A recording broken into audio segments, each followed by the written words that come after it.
Marcus's hands tightened on the steering wheel, his knuckles pale against the leather. The rain tapped steadily on the windshield, each drop a reminder of how heavy the night had become.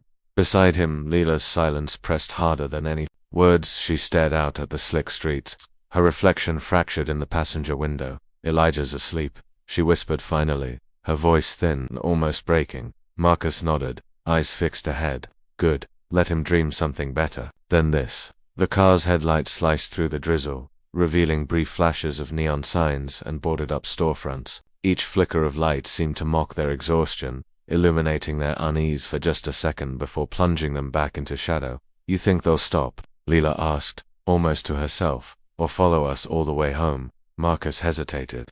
The question wasn't about patrol cars anymore. It was about everything: the stares in grocery stores, the whispers in boardrooms, the weight of being watched. They never stop, he muttered, softer than he intended. Lila turned then, her eyes shimmering in the dim glow of the dashboard. So what do we do? His jaw clenched. The drizzle thickened into rain, wipers scraping rhythmically as though urging him forward. We keep driving. We hold our heads up. That's all we can do tonight. For a moment, only the sound of rain, and the engine filled the car. Then, faintly, Elijah stirred in the back seat, his small voice cutting through the tension like light through fog. Daddy, we home yet? Marcus's throat tightened. He swallowed, forcing his voice steady. Almost, son, almost. And as the rain blurred the city around them, Marcus realized the night was no longer about escape. It was about endurance, about carrying dignity through every mile. The red and blue glare cut through the drizzle, painting the inside of the car in harsh, unsteady strokes. Marcus's grip on the steering wheel tightened, his throat felt dry. He didn't need to look at Lila. Her silence said everything. They're pulling us over, Marcus muttered, eyes fixed on the mirror. Shifted in her seat, fingers curling around the hem of her coat. For what? You weren't speeding, you didn't. Her voice trailed, leaving only the sound of her shallow breathing. Marcus exhaled slowly, steadying himself. Doesn't matter. It never matters. The siren chirped once, sharp and commanding. He guided the car toward the curb, the tires hissing on wet pavement. Lila whispered, Marcus, just keep calm. His jaw tightened. I'm calm. A pause. That's the problem. We always have to be. The patrol car stopped behind them, lights flickering like a warning. Silence stretched inside the vehicle, heavier than the rain outside. Hand found his. Don't look angry, don't look scared, just neutral. I don't even know what that means anymore, he replied softly, eyes still forward. Boots crunched against wet asphalt. A flashlight beam cut through the window, blinding for a second. A knock on the glass followed, sharp, impersonal. Marcus lowered the window slowly. Cold night air slipped in. License and registration, the officer's voice demanded, low and flat. Marcus's chest rose and fell, measured, deliberate. Of course, officer. K, you tell me what I was stopped for. The officer leaned closer, rain dripping from the brim of his hat. We'll get to that. The words hung there dismissive. Loaded. Lila's fingers tightened around Marcus's, a silent tether in the storm. The night had shifted. Something fragile had just cracked. The knock on Marcus's window was sharp, like it wanted to cut through bone. He rolled it down slowly, his hands still in plain sight. Rain trickled down his temple as the officer leaned in. License and registration. Now, the voice was clipped, rehearsed, cold. Marcus nodded once. It's in the glove box. I'm reaching slowly. His tone was calm, but his chest was tight. Each movement was measured, like a man walking a line he couldn't afford to slip from. The officer's eyes narrowed. Just get it. Don't talk. Marcus opened the glove box, sliding the envelope out with steady fingers. Lila shifted beside him, her whisper barely audible. Just breathe. It's okay. Her voice cracked on the last word. It wasn't reassurance, it was survival training passed down from mothers to daughters. The officer snatched the papers, his gaze lingering on Marcus longer than necessary. Step out of the car. Marcus froze. Sir, I out now. Lila's hand gripped Marcus's wrist under the console, a silent plea. He unclenched his jaw, opened the door, and stepped into the drizzle. The pavement was slick beneath his shoes. The officer circled him like a predator, papers in hand. Funny thing, people like you always have neat paperwork. Too neat. Makes me wonder. Marcus held his breath, refusing to bite the bait. His silence became its own defense. Quiet but heavy. Behind the glass, Lila pressed her forehead against the window, whispering again though no one could hear. It's okay, just come back to me. The officer's smirk faltered for a fraction of a second, unsettled by Marcus's refusal to flinch. A small crack in the power he thought he owned. Elijah's breath fogs the window as rain taps like restless fingers. He doesn't move, doesn't speak. His eyes shift from the officer's stiff stance to his father's slow, careful hands. The silence presses down, thicker than the storm outside. Daddy, why he talk like that? Elijah's voice is low, almost a whisper, but it slices through the tension. Marcus doesn't turn. His jaw tightens. Stay quiet, son. The words are gentle but heavy. Elijah nods, though confusion sits on his small face. He glances at Lila, searching for answers. Her hand trembles slightly as it reaches back, brushing his knee.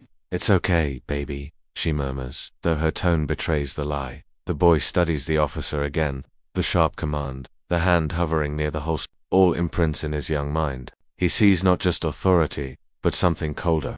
His chest rises and falls quicker now.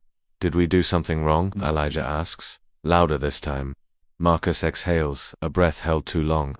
No, he says firmly. His eyes flick to the mirror, locking with his son's. We did nothing wrong.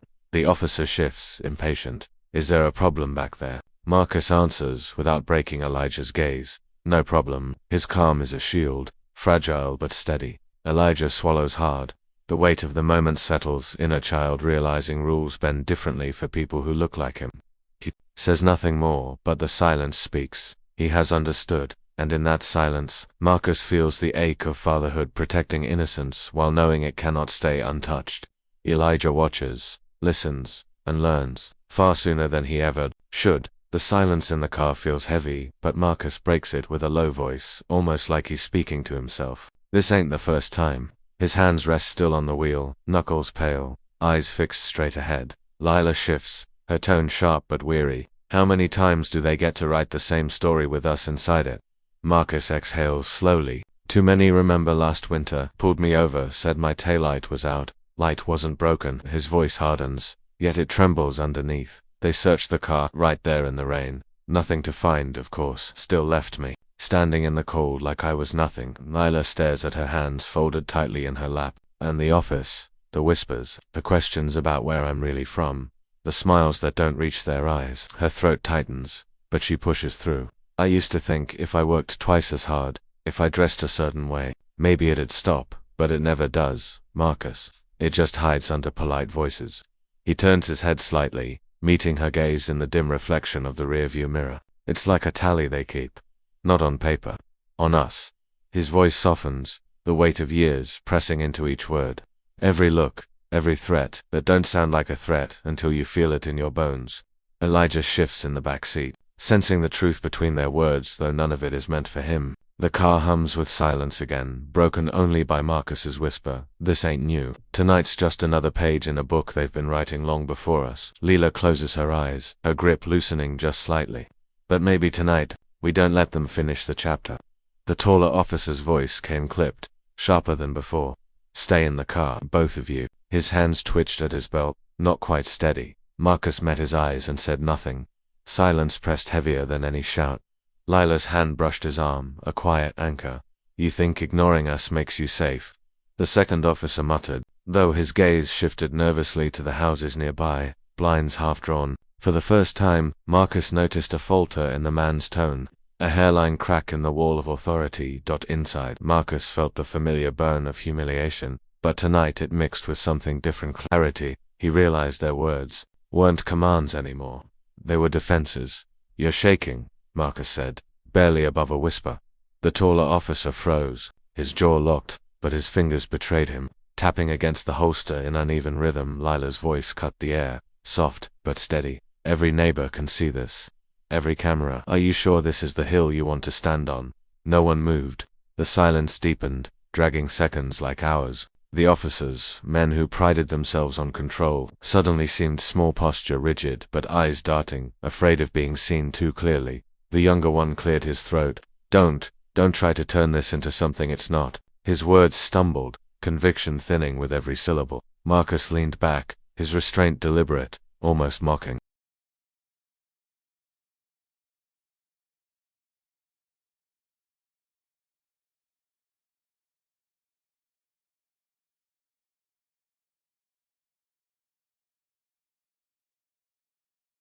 It already is.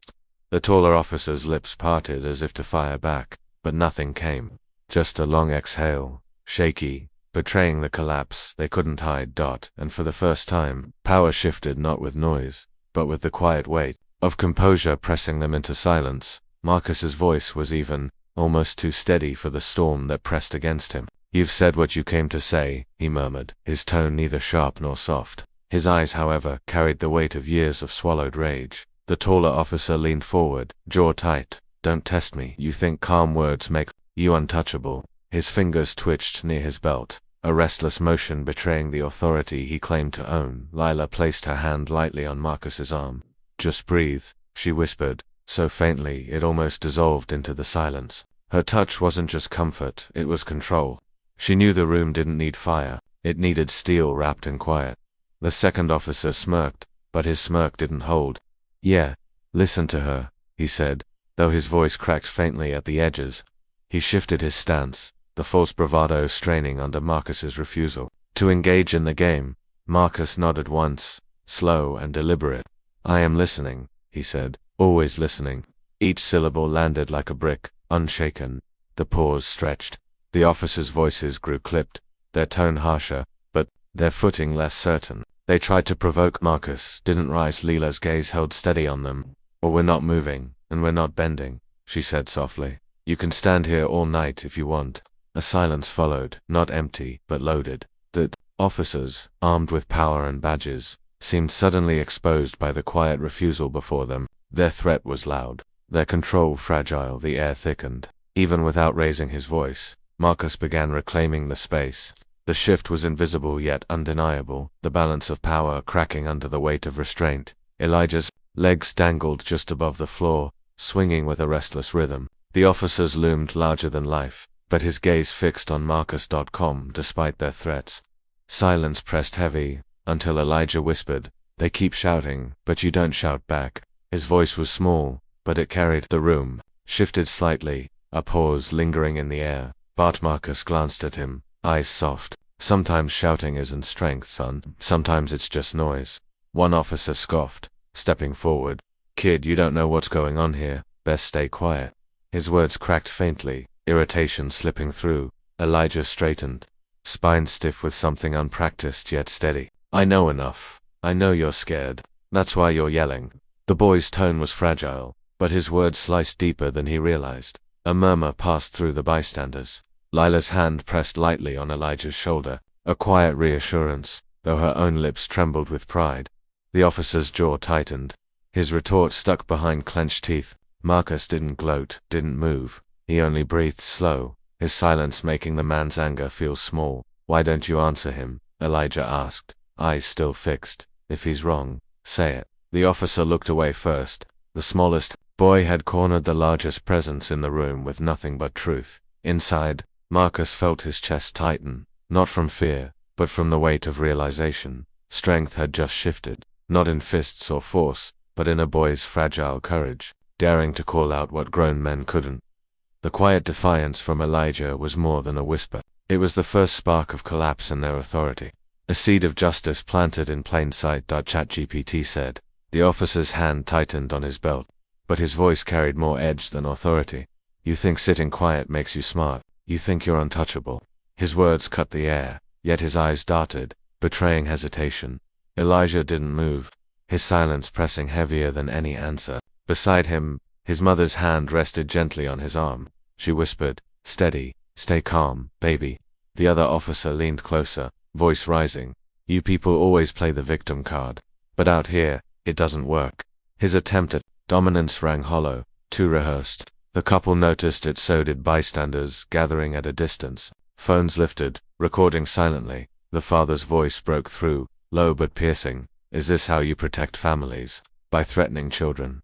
The officer froze, just for a breath. His partner shifted uneasily, glancing at the small crowd forming. The crack appeared not in the couple's composure but in the officer's certainty. "Answer me," the father pressed, his tone calm, almost surgical. The officer muttered, "You don't get to question me." But his words landed softer this time, stripped of weight. The silence after stretched long, broken only by Elijah's steady inhale. Even at his young age, he could sense it, the balance tilting. Narration lingered. Authority built on fear rarely survives under watchful eyes. And now, eyes were everywhere. One bystander whispered, "They're nervous." Another raised their phone higher. The mother caught it, her voice steady but edged with quiet fire. "You see, even your voices shake." The officers straightened, but the facade was already slipping. What began as intimidation was unraveling into exposure, piece by piece. And in that unraveling, the family found their footing.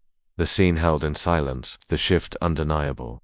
The silence after the officer's sharp words stretched, heavy as wet concrete. The couple held their ground, neither flinching nor stepping. Back then, from the side, Elijah's voice slipped in low, steady, almost fragile. "Do you even realize whose family this is?" The words cut sharper than anything shouted could. The taller officer blinked, his jaw tightening as if he'd misheard.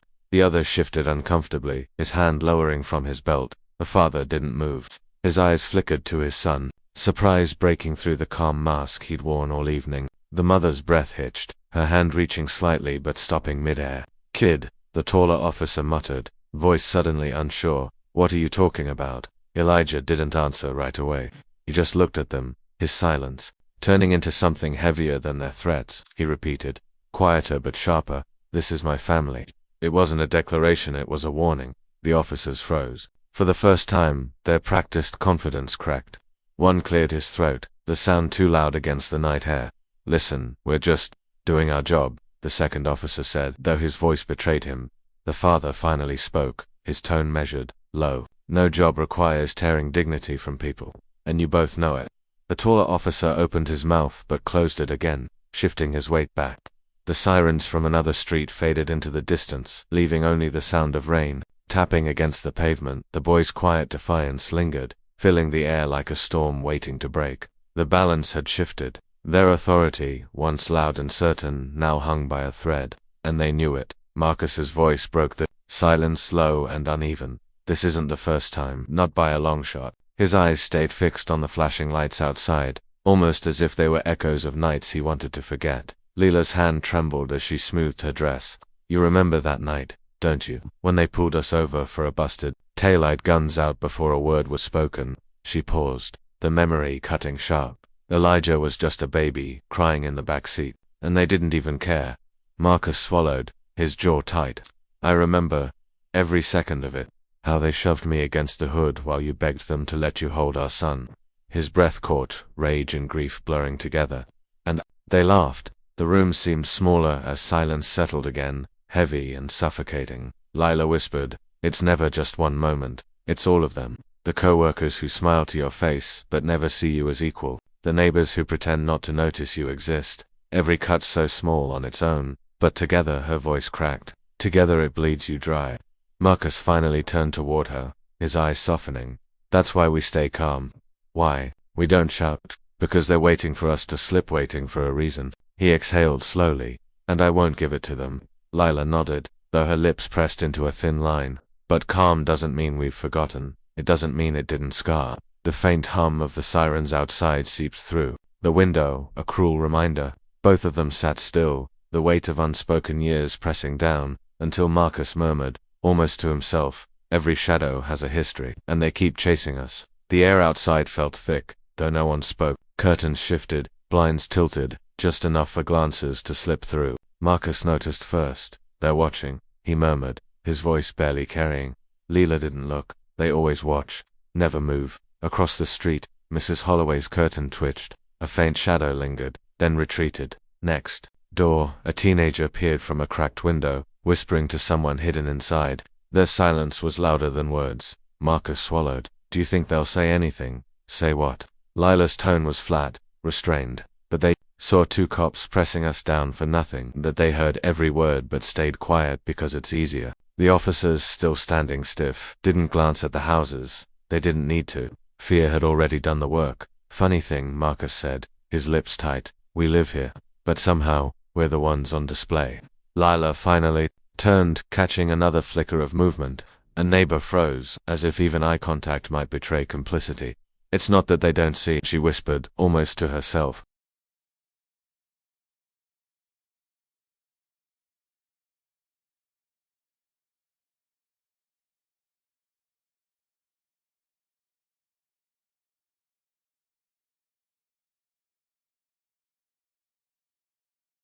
It's that they don't want to. For a moment neither spoke. The street was hushed except for the faint creak of a door slowly closing, locking itself against responsibility. Marcus let out a bitter breath. Neighborhood watch, huh? Watching us bleed in silence. Lila's eyes lowered, steady but weary. The weight wasn't only the cops, it was the walls around them, the windows, the silence that swallowed truth. The community didn't shout, didn't rush forward, but in the quiet stares, in the muted murmurs, the message was clear. Survival meant stillness. Marcus's jaw set. He knew that silence carried history, heavy and unbroken, and he refused to let it crush him again. Rain streaked across the windshield, blurring the streetlights into soft smudges of gold. Inside the car, silence sat heavy, broken only by the uneven rhythm of Marcus's breathing. His hands trembled against the steering wheel, veins rising as if his grip alone could hold back the storm inside. Lila glanced at him, her breaths calm, deliberate, each inhale an anchor, each exhale a release. "You don't have to hold it in," she murmured. Her voice was steady, but her eyes carried the exhaustion of battles too often repeated. Marcus swallowed hard. "If I let it out, I won't stop." His fingers drummed against the leather, the sound sharp against the rain's soft percussion. Lila shifted slightly, leaning closer. "Then don't let them win twice. They already tried to take our dignity. Don't give them your peace too." For a long moment, Marcus said nothing. His jaw tightened, a muscle ticking with restrained fury. Finally he whispered, "I hate that we always have to be the calm ones. That silence is the only weapon they can't twist against us." Her hand reached for his, warm, steady. "Silence isn't surrender," she said softly. "It's survival. It's choosing us over them." Marcus's shoulders slumped, a breath escaping him like a crack in the dam. The rain outside grew heavier, as if echoing the weight he released. "I wanted to scream," he admitted, "to make them feel small, for once." Lila squeezed his hand. "They already are small, Marcus. You don't have to shrink with them." The car grew still again, except for the rain, steady and unyielding. Marcus's trembling slowed, his grip softening, as if the storm inside was finally learning to quiet itself. Marcus kept his eyes steady, his knuckles pale against the steering wheel. The rain softened, but silence weighed heavier than the drops on glass. One officer cleared his throat, shifting in place. His voice cracked as he said, "Ma'am, sir, just calm down." Lila lifted her gaze slowly, her tone measured. "We've been calm, you're the one shaking." The words landed harder than raised voices ever could. The younger officer blinked, glancing at his partner as though searching for direction. His badge gleamed under the drizzle, but his authority didn't. Marcus spoke low, almost weary. "You pulled us over without cause. You've asked the same questions twice. What are you really looking for?" The older cop opened his mouth, but nothing followed. His jaw tightened, then relaxed. A hesitation, brief but undeniable. Lila noticed it. She leaned forward slightly, her voice sharp but quiet. "You're realizing this isn't what you thought it would be, aren't you?" The younger officer shifted again, hand brushing near his belt, then retreating. He muttered, "Just procedure." "Procedure doesn't shake," Marcus replied. "Fear does." The silence stretched. Authority, once loud and certain, cracked. Beneath the weight of calm resistance, the air carried more truth than any argument could. A car passed in the distance, headlights slicing through the tension. Neither cop moved. For the first time, it felt like they weren't in control. Lila exhaled, slow and deliberate. "We're not leaving, and you're not finding what isn't here." The older officer's lips pressed into a thin line. His eyes wavered before dropping briefly to the ground. Marcus's grip eased on the wheel. That flicker, that quiet stumble in their power said everything. The officer's hands twitched near his belt, but his voice stayed unsteady. Lila's words were simple, stripped of any edge. "We are just going home, that's all." Her tone carried no protest, just truth, yet the truth itself sounded louder than the officer's authority. The silence that followed pressed harder than shouting ever could. Marcus reached for her hand, steady, a silent anchor in the middle of flashing lights. The officer shifted on his feet, clearing his throat. "That's not the point, ma'am. We need to check things out." Lila didn't blink. "Check what, exactly?" The question hung there, not sharp, but undeniable. It exposed something fragile beneath his uniform. His partner tried to fill the gap. "It's just procedure, ma'am, you know, safety." Marcus's voice came low, almost quiet enough to vanish. "Whose safety?" Neither officer answered. Their practiced phrases, safety, procedure, compliance, suddenly sounded thin, hollow. The longer they stood, the less solid their power seemed. Inside, Marcus felt his chest burning, every instinct screaming to lash out, but he swallowed it down, clinging to composure like a weapon. He knew rage would give them what they wanted. Silence, restraint, that was his shield. The officer's gaze flicked between them, searching for defiance, but finding only calm. That calm began to unravel him. He stammered again, "Look, we're just doing our job." Lila nodded, almost gentle. "So are we. Living, breathing, going home." The air shifted. Even the other officer's jaw tightened, as if he too felt the balance tilting.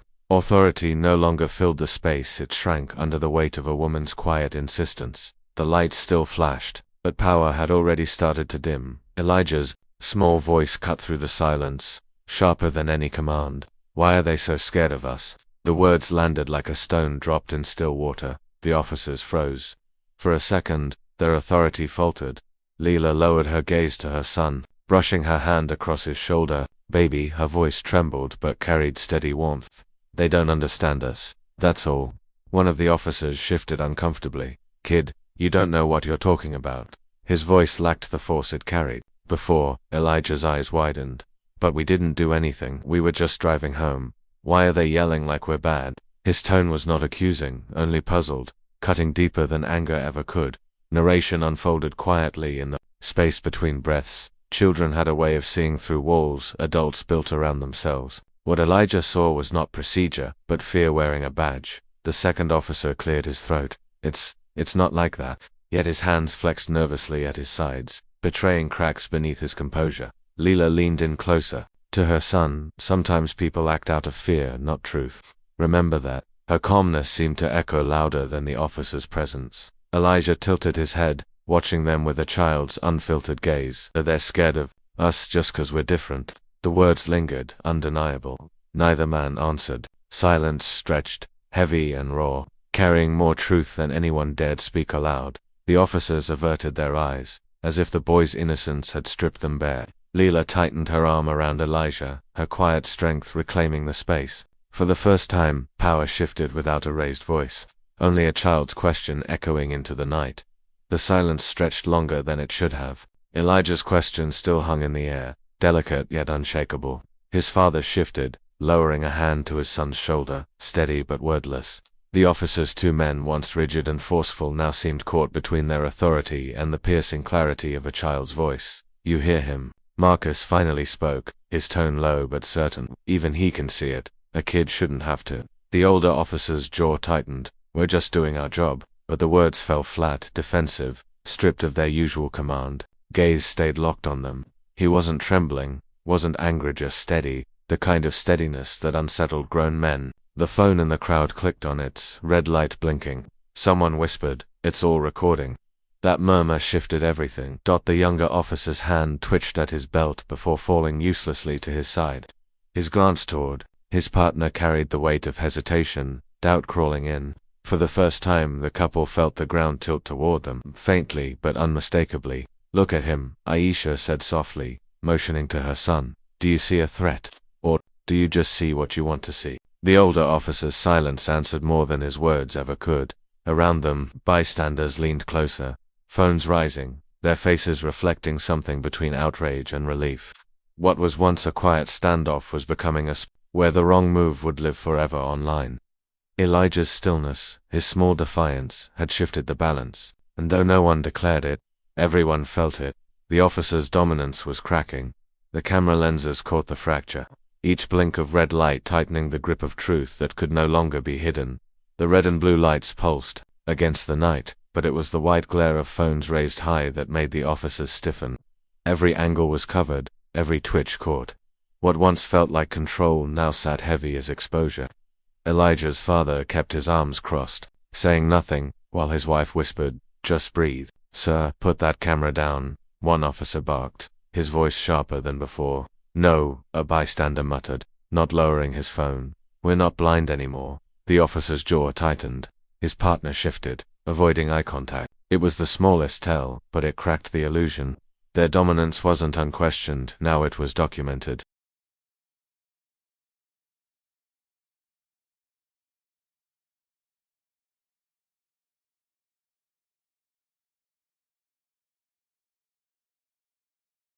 Elijah, standing between his parents, didn't raise his voice. "You're shaking." His eyes never left the taller cop's hand. The tremor was faint, but visible in the spotlight of attention. "I said, stand back."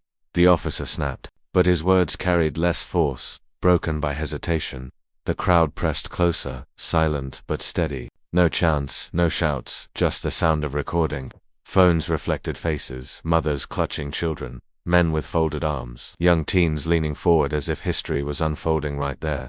"They're scared," Elijah's mother whispered, almost to herself. Her calm was a mirror, reflecting back their unease. For a moment, silence stretched so long it felt like an answer in itself. The authority they carried like armor now hung loose, useless. The weight shifted. The taller officer finally muttered, "This isn't what it looks like." But everyone already knew. The lie collapsed before it was finished, scattered under the harsh, unblinking light of witnesses who refused to look away. And in that pause longer than words, sharper than orders, the balance quietly tilted. Elijah's small frame moved forward, the hum of cameras still buzzing in the air. His sneakers scraped the pavement as silence swallowed the crowd. Then, without a quiver, he spoke words so clean they cut through the static. "That's my family. You will not scare us." No one moved. For a moment, the only sound was the faint clicking of a phone still recording. His voice hadn't been loud, but it carried into the uniforms standing stiff, into the eyes of neighbors hiding behind lenses, into the chests of people who had been too afraid to say anything at all.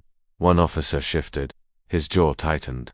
The grip on his baton loosened, then retightened, betraying the conflict underneath. His mask of authority cracked just slightly, but enough for the crowd to see. A woman whispered, "Did you hear that?" As if Elijah's words had unfastened something long held shut. Elijah's mother put a trembling hand on his shoulder, her eyes wet but her chin unbroken. She didn't try to stop him. She didn't need to. His words had already rearranged the air. "You think we're weak." Elijah's voice was steadier now. "We're still here, still standing. That means you lost." The officer looked at him, but his stare faltered. No comeback, no command, just the weight of being seen not as power, but as fear exposed. Narration settled in the silence, almost like breath returning after a long choke. Sometimes it takes the smallest voice to pull down the largest mask. The crowd leaned closer, drawn, not to violence but to a child's unshakable calm. And for the first time, the officers blinked first. The silence that followed Elijah's words didn't last long. It broke like fragile glass, replaced by scattered murmurs rippling through the crowd. A woman near the back shook her head slowly. "This ain't right," she whispered, almost to herself. Her words carried, caught by another voice, "Enough is enough." The phrase spread like smoke in dry air, first soft, almost hesitant, then firmer as others repeated it. Enough is enough. The chant didn't rise to a roar. It didn't need to. Its strength was in its steadiness, in the calm weight behind it. One officer shifted uncomfortably, eyes darting from face to face. His grip on his belt loosened. The other stiffened, jaw tightening, pretending not to hear. But the sound was inescapable, pressing in from every direction. "This family doesn't owe you fear." A man muttered, arms crossed. "Not anymore," another added. The couple stood quietly at the center, Elijah still in front of them, his small frame impossibly steady. His father's hand rested on his shoulder, not to hold him back, but to stand with him. Narration settled into the moment. This wasn't rebellion in flames or fists. It was resistance in whispers, in people finally refusing to look away. Authority thrives in silence, but tonight, silence belonged to truth. The younger officer's eyes flickered, just for a second, betraying doubt. He looked at Elijah, then at the faces gathering behind him, and his composure wavered. Power doesn't always collapse with noise. Sometimes it bends, cracks, under the weight of quiet agreement. "Enough," someone repeated softly, this time, not as defiance, but as a verdict. And in that hushed chorus, the cops weren't towering anymore. They looked small. The murmurs had swelled into something undeniable, and in that fragile quiet, the weight shifted. The officers' hands, once firm on their belts, now hung loose at their sides. One of them tried to speak, his voice catching. "Looked, maybe this isn't what it seems." Marcus didn't flinch. His voice was calm, steady, carrying more weight than any shout could. "No, it's exactly what it seems." Lila, eyes never left the officer nearest to her. "You saw us, you judged us, and now you're the ones shaking." The second officer's jaw tightened, but his eyes betrayed him uneasy, searching for a way out. "We were just following." He stopped mid-sentence, realizing how hollow it sounded in front of cameras. in front of neighbors who no longer looked away. Narration folds in here. Authority cracks, not with a bang, but with silence. The silence of men realizing their own reflection is now a spectacle of shame. Reporters leaned forward. Microphones. Catching every stumble, a woman in the crowd whispered, "They don't even believe themselves anymore." The first officer finally muttered, almost to himself, "We messed up." His partner glanced at him, eyes wide, as though betrayal had just entered the ranks. But no one came to rescue him, no command to fall back, no shield of power to hide behind. Marcus lowered his head slightly, not in defeat but in quiet triumph. "Justice doesn't need shouting," he said softly. "It shows itself." The officers stepped back, their silence louder than any defense. Narration closes, and so power collapsed, not in the courts or through fists, but under the weight of dignity, witnessed by a world that could no longer look away. The rain had slowed to a gentle mist by the time Marcus, Lila, and Elijah stepped off the courthouse steps. Their shoes splashed softly against the wet pavement, the silence between them carrying more weight than any words. A few neighbors peeked from their porches as the trio passed. Some looked away quickly, ashamed, while others allowed a flicker of recognition to break through. Elijah exhaled, his voice low. "It feels different out here." Marcus gave a faint nod, his gaze fixed ahead, not the streets, the people. Lila hand brushed Elijah's shoulder. "Change starts small. One look, one shift. It's enough for tonight." Across the street, Mrs. Thompson, who once crossed the road to avoid them, stood frozen on her steps, her hands clutching the railing. She didn't speak, but her hesitant nod was a confession in itself. Elijah caught it, tilting his head curiously.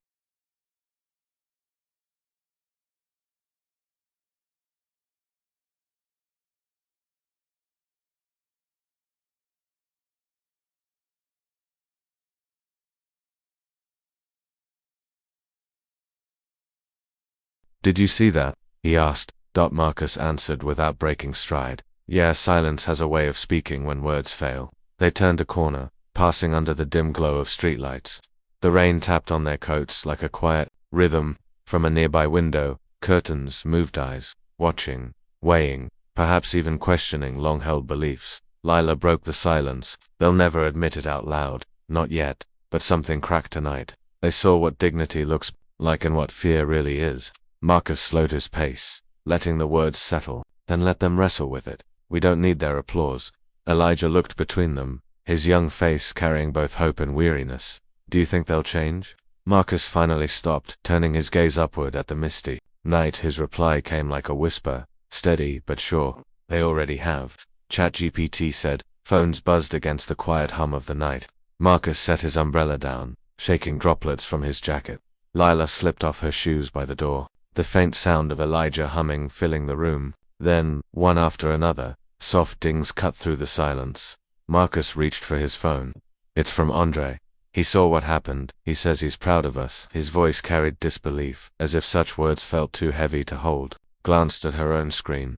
"Mrs. Jackson sent me a message," she said. "You held your ground with grace. That's strength they'll never take." Her fingers trembled slightly as she read it out loud. The notifications kept coming.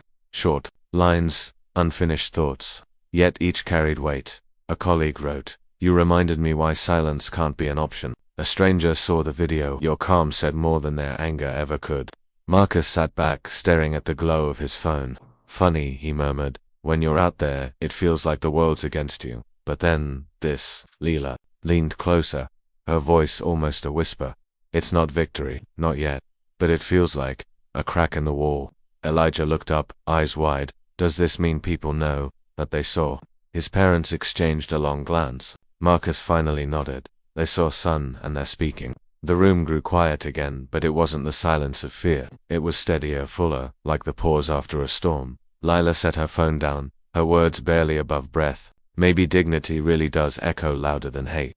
And for once, the ping of another message sounded less like noise, and more like truth finding its way through. The living room felt softer that night, as if the walls themselves exhaled relief. Elijah sat cross-legged on the rug, giggling at something small and silly. His laughter carried like a bomb, stitching over the sharp edges of the day. Marcus leaned back against the couch, eyes closed for a moment, breathing in peace that had almost been stolen. Lila touched his hand gently. "You hear that?" she whispered. Marcus opened his eyes, watching their son. "It's the sound of everything they couldn't take." Elijah looked up, catching his father's gaze. "We're safe now, right?" There was silence. A question, so simple, carried the weight of generations. Marcus swallowed, voice firm but quiet. "Yes, son, safe, because we stand together," Lila added softly, "and because you reminded them who we are." For a moment, no one spoke. The laughter returned, smaller yet full of strength. Narration seeped in like memory. Dignity had survived where anger might have burned bridges. The night was not about victory over men in uniform, but about restraint that echoed louder than shouting ever could. Marcus shifted, whispering almost to himself. Funny thing, they thought power was in their hands. Lila's eyes met his, calm, unwavering. It never was. Not tonight. Elijah yawned, his smile lingering as if the world were lighter. The family sat there in the glow of their living room, not speaking. Much more, they didn't need to. The laughter, the silence, the glances, all of it told the story of a battle fought without fists, a dignity carried home intact. And somewhere outside, in the minds of those officers, the unraveling had only just begun. The laughter faded into a quiet calm. The house hummed with stillness, broken only by the faint ticking of a wall clock. Marcus sat by the window, hands folded loosely, his eyes steady on the night sky. His voice was low, almost like he was reminding himself. "Courage is not loud," he murmured. "It's standing tall when the world expects you to bow." Lila leaned against the doorway, arms crossed. "You didn't need to raise your voice. That silence, it said everything." Marcus exhaled slowly. "Silence has weight. They'll feel it long after their words fade." There was a pause, the kind that carried more meaning than explanation. Elijah's faint laugh from the other room softened the edges of the night, reminding them why restraint had been necessary. "They'll remember," Lila whispered. "Not just them," Marcus said.